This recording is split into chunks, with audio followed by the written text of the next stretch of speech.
നമസ്കാരം, സന്തോഷ് പണ്ഡിറ്റ് ഷോയിലേക്ക് സ്വാഗതം. ഇന്ന് നമ്മൾ ഡിസ്കസ് ചെയ്യുന്നത് തമിഴിലെ സൂപ്പർ താരമായ വിജയ് ഇപ്പോൾ രാഷ്ട്രീയത്തിലേക്ക് ഇറങ്ങുക എന്നുള്ള വാർത്ത എല്ലാവരും അറിഞ്ഞിട്ടുണ്ടാവും. അതായത് തമിഴ് വെട്രി ഘടകം എന്ന് പറഞ്ഞുകൊണ്ട് TVK ഒരു രാഷ്ട്രീയ പാർട്ടി തുടങ്ങുകയും അദ്ദേഹം ആരെയും തലയൊക്കെ മുറുക്കി തമിഴ് രാഷ്ട്രീയത്തിലേക്ക് രംഗത്തേക്ക് ഇറങ്ങുകയാണ്. ഇപ്പോൾ നിയമസഭാ ഇലക്ഷൻ ഉടനെ തന്നെ അവർക്ക് ഉണ്ടാവും.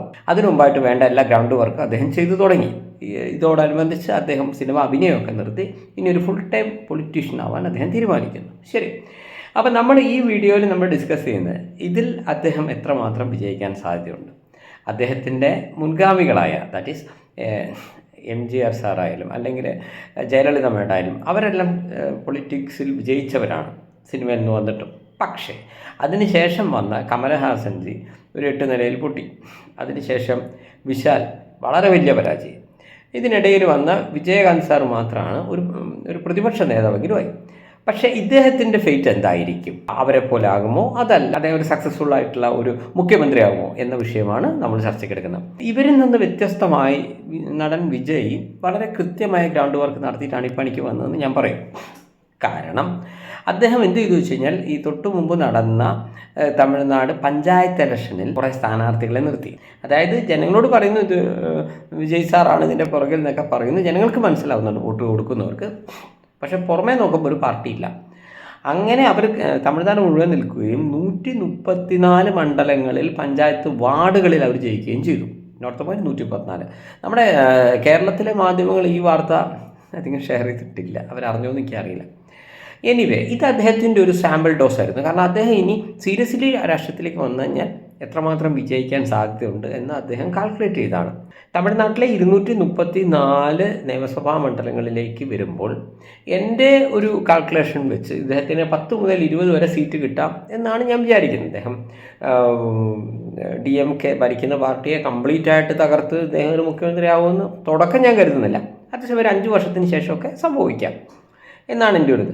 പക്ഷേ ഇദ്ദേഹം വിചാരിക്കുന്ന ഇദ്ദേഹത്തിൻ്റെ ഒരു ഐഡിയ എന്ന് പറയുന്നത് തമിഴ്നാട്ടിൽ ശരിക്കും പറഞ്ഞാൽ കോൺഗ്രസിനും BJPക്ക് വലിയൊരു വേരോട്ടമില്ലാത്ത സ്ഥലമാണ്. അവർ കുറച്ചും കൂടി പ്രാദേശികവാദം കൂടുതലായി നടത്തുന്നതിനാൽ ഇത്തരം പാർട്ടികൾ അവർ അധികം അംഗീകരിക്കുന്നില്ല എന്നുള്ളതാണ് സത്യം. ദാറ്റ് ഈസ് ഇപ്പോൾ DMKയോട് എന്തെങ്കിലും ദേഷ്യം വന്നാൽ ADMK വരുന്നു, ADMK ഇല്ലെങ്കിൽ DMK, ഇങ്ങനെ വരുന്നുള്ളൂ.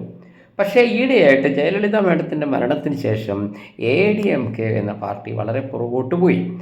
മുമ്പ് അവർ BJPയുമായിട്ടൊക്കെ ഒരു അലയൻസ് ഉണ്ടാക്കിയപ്പോൾ അവർ കുറച്ചും കൂടെ മുന്നോട്ട് വന്നതായിരുന്നു. പക്ഷേ ഇപ്പം അവർ ഒറ്റയ്ക്ക് തന്നെയാണ് നിൽക്കുന്നത്. അപ്പോൾ അതും അവരുടെ വിജയസാധ്യത ചെറുതായിട്ട് പുറകോട്ട് പോക്കിയിട്ടുണ്ട്. പാർട്ടിക്കുള്ളിൽ തന്നെ ഒരു വ്യക്തമായ നേതാവില്ലാത്തതുകൊണ്ട് ADMK ഇപ്പോൾ ശരിക്കും പറഞ്ഞാൽ ഒരു സെറ്റല്ല. അപ്പോൾ ഇപ്പോൾ 5 വർഷത്തിന് ശേഷം DMK ഭരിച്ചു. 5 വർഷത്തിന് ശേഷം ഒരു ഭരണവിരുദ്ധ തരംഗം ഉണ്ടാവുകയാണെങ്കിൽ ഒരു ടിപ്പിക്കൽ ഒരാൾ ആർക്ക് വോട്ട് ചെയ്യും എന്നൊരു പ്രശ്നമാണ്. അതേപോലെ ADMKയുടെ കടുത്ത ആരാധകർക്ക് പോലും അവരെ നിരാശപ്പെടുത്തുന്ന കാര്യമാണ് വരുന്നത്. അപ്പോൾ ഈ ഗ്യാപ്പാണ് അദ്ദേഹം ഉദ്ദേശിക്കുന്നത്, വിജയ് നടൻ ഉദ്ദേശിക്കുന്നത്. ഈ അടുത്ത നിയമസഭയിൽ ഒരു കടുത്ത പ്രതിപക്ഷമെങ്കിലും ആവാൻ പറ്റുക അദ്ദേഹത്തിന് നല്ലൊരു കിട്ടലാണ്. അപ്പോൾ ഇത്രയും കേൾക്കുന്ന ആളുകൾക്ക് ഒരു സംശയം ഉണ്ടാവും. ഇദ്ദേഹം ഇപ്പോൾ ഈ കഴിഞ്ഞ ലോക്സഭയ്ക്ക് മുമ്പായിട്ട് തന്നെ അദ്ദേഹം ഒരു പാർട്ടി തുടങ്ങിയിട്ടുണ്ട്. എങ്കിൽ അദ്ദേഹത്തിന് ഈ ലോകസഭയിൽ തന്നെ നിന്ന് പാർട്ടിയുടെ ശക്തി തെളിയിച്ചൂടെ? അദ്ദേഹത്തിന് എന്താ ഒരു പേടി ഉണ്ടായിരുന്നോ എന്നൊക്കെ ഒരു സംശയം പലർക്കും ഉണ്ടാവും. അതിൻ്റെ ഉത്തരം ഇതാണ്. തമിഴ് വെട്രി ഘടകം എന്ന് പറഞ്ഞുകൊണ്ട് അദ്ദേഹം ശരിക്കും പറഞ്ഞാൽ തമിഴ്നാട്ടിലെ ഭരണം പിടിക്കാനാണ് ഉദ്ദേശിക്കുന്നത്. അദ്ദേഹത്തിന് ഓൾ ഇന്ത്യ ലെവലിൽ അദ്ദേഹം അങ്ങനെ കരുതുന്നില്ല എന്നാണ് ഞാൻ വിചാരിക്കുന്നത്. പാർട്ടിയുടെ പേര് കണ്ടാൽ തന്നെ നിങ്ങൾക്കറിയാം. ലോകസഭാ ഇലക്ഷൻ എന്ന് പറഞ്ഞാൽ എപ്പോഴും ഇപ്പോൾ തൊട്ട് മുമ്പ് കഴിഞ്ഞ 2 തവണയായിട്ട് BJP വന്നതാണ്. അപ്പോൾ BJP വരണോ അതല്ല കോൺഗ്രസ് വരണോ എന്നുള്ളതായിരുന്നു ഈ കഴിഞ്ഞ ലോകസഭയിലെ പൊതുവിലുള്ള ചോദ്യം. അല്ലാതെ വിജയുടെ പാർട്ടിക്ക് എത്ര സീറ്റ് കിട്ടും, DMKക്ക് എത്ര കിട്ടും, ADMK എത്ര കിട്ടും എന്നായിരുന്നില്ല ജനറലി ആ ഇലക്ഷൻ്റെ സമയത്ത് ആളുകൾ ഡിസ്കസ് ചെയ്തത്. അപ്പോൾ ഇങ്ങനെ ചിന്തിക്കുന്ന ഒരു കാര്യം ഇവിടെ നമുക്ക് നിൽക്കേണ്ട ആവശ്യമില്ല. കാരണം ഇവിടുത്തെ ചോദ്യം BJP വരണോ അല്ലെങ്കിൽ കോൺഗ്രസ് വരണോ എന്ന് പറയുമ്പോൾ കോൺഗ്രസിനോടൊപ്പം നിൽക്കുന്ന DMKക്ക് ആയിരിക്കും അതിന് ആനുകൂല്യം കിട്ടുക. അവിടെ അദ്ദേഹം നിന്നിട്ട് കാര്യമില്ല എന്ന് അദ്ദേഹം കാൽക്കുലേറ്റ് ചെയ്തു. മറിച്ച് നിയമസഭ എന്ന് പറയുമ്പോൾ അങ്ങനെയല്ല. അവിടെ DMK തുടരണോ അതല്ല മറ്റൊരു പാർട്ടി വരണോ എന്നായിരിക്കും അവിടുത്തെ ചോദ്യം വരിക. അപ്പോൾ മറ്റൊരു പാർട്ടി എന്ന് പറയുമ്പോൾ ADMK അല്പം പുറകോട്ട് പോകുന്നുണ്ട്. ആ കിട്ടിയ അവസരം ഒന്ന് യൂസ് ചെയ്ത് അവിടെ കയറാൻ പറ്റുമെന്നാണ് അദ്ദേഹം നോക്കുന്നത്.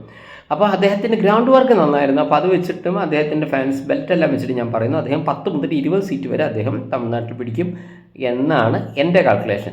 മുഖ്യമന്ത്രി ഒന്നും ആവാൻ സാധ്യതയില്ല. അതേസമയം കമലഹാസൻജിയൊക്കെ എടുക്കുകയാണെങ്കിൽ കോയമ്പത്തൂർ കഴിഞ്ഞ നിയമസഭയിൽ അദ്ദേഹം മുഖ്യമന്ത്രിയാകും, ഒരു പാർട്ടി ഉണ്ടാക്കി എന്തായാലും അദ്ദേഹം തന്നെ മുഖ്യമന്ത്രിയാകും എന്നൊക്കെ അദ്ദേഹം വിചാരിച്ചെങ്കിലും ഈ കോയമ്പത്തൂരിൽ ഒരു BJP സ്ഥാനാർത്ഥിയായിട്ടാണ് അദ്ദേഹം പരാജയപ്പെട്ടത്. ഞാൻ പറയുന്നത് ശരിക്കും പറഞ്ഞാൽ തമിഴ്നാട്ടിൽ BJP എന്ന് പറഞ്ഞാൽ അത്ര വലിയൊരു പാർട്ടിയല്ല, എന്നിട്ട് കൂടി അവിടുത്തെ ഒരു BJP സ്ഥാനാർത്ഥിയോട് അദ്ദേഹം തോൽക്കേണ്ടി വന്നു. വിശാലാണെങ്കിൽ വളരെ വലിയ പരാജയമായിരുന്നു അവിടെ. കമലഹാസൻജി എല്ലാം രാഷ്ട്രീയത്തിൽ വലിയ പരാജയമായപ്പോൾ അദ്ദേഹം ഇപ്പോൾ എന്താ ചെയ്തത് വെച്ച് കഴിഞ്ഞാൽ DMK ആയിട്ട് കൂട്ടുകൂടിയിട്ടുണ്ട്. ഈ DMKയുടെ ഒക്കെ സപ്പോർട്ടോടെ അദ്ദേഹത്തിന് ചിലപ്പോൾ ജയിച്ചു വരാൻ പറ്റും. അതേസമയം ഈ DMK എന്ന് പറഞ്ഞ പാർട്ടി യഥാർത്ഥത്തിൽ ഇതുപോലുള്ള എല്ലാ നടന്മാരും ഉൾക്കൊള്ളാൻ റെഡിയാണ്. പക്ഷേ അത് വിശാലായാലും കമലഹാസനായാലും വിജയ് ആയാലും ഇവർക്ക് മുഖ്യമന്ത്രി പദവി കൊടുക്കണം. അങ്ങനെ പറയുമ്പോൾ അങ്ങ് കൊടുക്കാനുള്ള സംഭവമില്ല. കാരണം അവർക്ക് തന്നെ അവരെ പാർട്ടിയിൽ തന്നെ മുഖ്യമന്ത്രി സ്ഥാനാർത്ഥിയൊക്കെ കൃത്യമായിട്ടുണ്ട്. അപ്പോൾ ഇവരൊന്നും ആവശ്യമില്ല. മാത്രമല്ല ഇവരൊന്നും ഇല്ലെങ്കിൽ അവർക്കൊക്കെ ജയിക്കാനുള്ള ലെവൽ അവർക്കുണ്ടെന്നാണ് അവർ വിശ്വസിക്കുന്നത്. അപ്പോൾ അതുകൊണ്ട് നടൻ വിജയ് വേറെ ഏതെങ്കിലും പാർട്ടിയുടെ B ടീമാണോ എന്ന് ചോദിച്ചാൽ ഞാൻ ഉറപ്പിച്ചു പറയുന്നു അദ്ദേഹം ഒരു പാർട്ടിയുടെയും B ടീമല്ല. അദ്ദേഹം ആരുമായിട്ടും കൂടാനും സാധ്യതയില്ല. ഭാവിയിലായാലും അദ്ദേഹം BJP ആയിട്ടാണെങ്കിലോ ADMK ആയിട്ടാണെങ്കിലോ DMK ആയിട്ട് അദ്ദേഹം ഒരിക്കലും കൂട്ടുകൂടില്ല. കാരണം അദ്ദേഹത്തിനെ മുഖ്യമന്ത്രിയാക്കിയാലേ അദ്ദേഹം ഒരു പാർട്ടിയായിട്ട് കൂട്ടുകൂടും. അപ്പം അങ്ങനെ വരുമ്പോൾ ആരും ഇദ്ദേഹത്തെ അങ്ങനെയാക്കാൻ സാധ്യതയില്ല. അപ്പോൾ അദ്ദേഹം ഒറ്റയ്ക്ക് തന്നെ പോകാനാണ് സാധ്യത. പക്ഷേ ഇദ്ദേഹത്തിൻ്റെ പാർട്ടി വരുന്നതിലൂടെ ആർക്കെങ്കിലും ഒരു ഗുണം കിട്ടുമെന്ന് വെച്ചാൽ ഞാൻ പറയുന്നത് ചില സ്ഥലങ്ങളിൽ BJP ഗുണം കിട്ടാം. ചില സ്ഥലങ്ങളിൽ കാരണം BJP സ്ട്രോങ് ആയ ഒരു സ്ഥലത്ത് ഇദ്ദേഹം എപ്പോഴും വലിക്കുന്നത് DMKയിൽ നിന്നോ ADMKയിൽ നിന്നുള്ള വോട്ടുകളാണ്. അപ്പോൾ അപ്പം അവിടെ ചെറിയ വോട്ടിനെ തോൽക്കുന്നത് ഇദ്ദേഹം കുറച്ച് ഇവരുടെ വോട്ട് വലിക്കുന്നതിലൂടെ BJPക്ക് ചെറിയൊരു സാധ്യതയുണ്ട്. എനിക്ക് തോന്നുന്നു കോൺഗ്രസ് പാർട്ടിക്ക് ഇതേപോലെ സാധ്യതയുണ്ട്. പക്ഷേ പ്രശ്നം ഈ കോൺഗ്രസ് പാർട്ടി ഇപ്പോൾ DMKനോടൊപ്പമാണ് അവിടെ നിൽക്കുന്നത്. അവർ ഇന്ത്യ അലയൻസ് എന്ന് പറഞ്ഞിട്ടൊരു അലയൻസ് ഉണ്ടാക്കിയിട്ടാണ് നിൽക്കുന്നത്. അതുകൊണ്ട് ഇദ്ദേഹത്തിൻ്റെ വരവ് ഒരു കോൺഗ്രസ്സിന് വലിയ ഗുണം ചെയ്യുന്നില്ല. പക്ഷേ ശരിക്കും ചില മണ്ഡലങ്ങളിൽ കോൺഗ്രസ് തനിയെ നിന്നിരുന്നെങ്കിൽ ഗുണം ചെയ്തേനെ ഇപ്പോൾ ഉള്ളത്. കാരണം ഇതേ ലോജിക്ക് പ്രകാരം ADMKയുടെയും DMKയുടെയും വോട്ടുകൾ ഇയാൾ പിടിച്ച് വലിക്കുമ്പോൾ അവിടെ കോൺഗ്രസ് അത്യാവശ്യം സ്ട്രോങ് ആയി നിൽക്കുന്ന സ്ഥലത്ത് കോൺഗ്രസിന് ജയിക്കാമായിരുന്നു. പക്ഷെ ഇപ്പോൾ അവിടെ ഇപ്പോൾ വലിയ ഗുണമൊന്നും ഒരുക്കില്ല.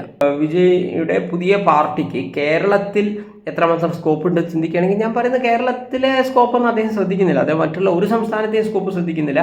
അദ്ദേഹം ഓൺലി തമിഴ്നാട്ടിലെ സ്കോപ്പ് മാത്രമാണ് നോക്കുന്നത്. ഇനി അതല്ല, കേരളത്തിൽ അദ്ദേഹത്തിന് ഒരുപാട് ഫാൻസ് ഉള്ളതാണ്. അവർ ഈ പാർട്ടി ഏറ്റുപിടിക്കുകയും ഇവിടെ ഒരു മൂന്നാം മുന്നണി എന്നുള്ള രീതിയിൽ ഇതിനെ അവതരിപ്പിക്കുകയാണെങ്കിൽ അദ്ദേഹം ഒരു കാര്യത്തിന് ഉറപ്പായിട്ടും പെടും. കാരണം മുല്ലപ്പെരിയാർ ഇഷ്യൂവിൽ അദ്ദേഹത്തിന് ഒരു നിലപാട് വ്യക്തമാക്കേണ്ടി വരും. അതിപ്പോൾ ഒരിക്കലും അദ്ദേഹത്തിന് മുല്ലപ്പെരിയാർ ഇഷ്യൂവിൽ അദ്ദേഹത്തിന് തമിഴ്നാടിൻ്റെ ഭാഗത്തേ നിൽക്കാൻ പറ്റുള്ളൂ. അങ്ങനെ വരുമ്പോൾ ഈ പാർട്ടിക്ക് കേരളത്തിൽ എത്രമാത്രം സ്കോപ്പ് ഉണ്ടെന്ന് പറയാൻ പറ്റില്ല. കലയല്ല രാഷ്ട്രീയം അത് വേറെയാണ്.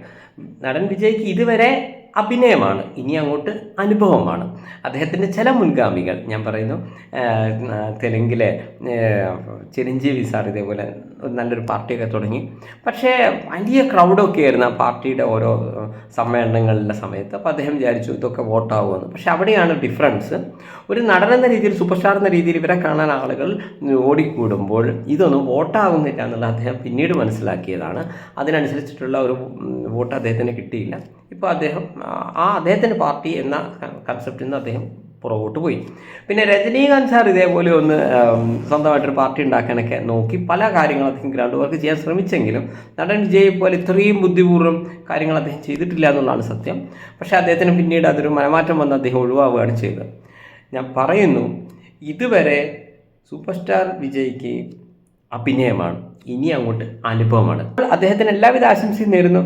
ബാക്കിയെല്ലാം അടുത്ത തമിഴ്നാട് നിയമസഭയ്ക്ക് ശേഷം നമുക്ക് സംസാരിക്കാം. നന്ദി, നമസ്കാരം.